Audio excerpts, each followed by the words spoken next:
How to turn on or turn off journaling suggestions on the iPhone 16 series.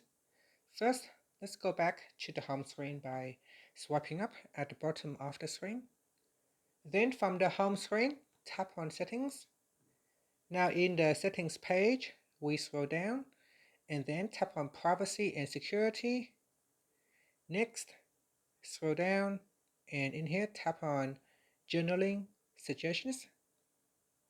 Now in here, if you want to turn off all the suggestions, you can tap on the turn off all button, then tap on turn off all, and all of them are turned off.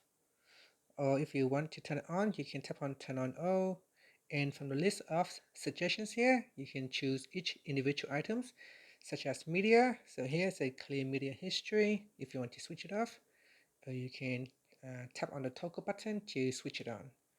And for photos, if you want to turn off journaling suggestions for photos, you can tap on the toggle button to switch it off, then tap on clear photos history.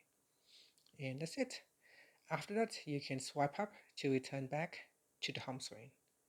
Thank you for watching this video. Please like and subscribe to my channel for more videos.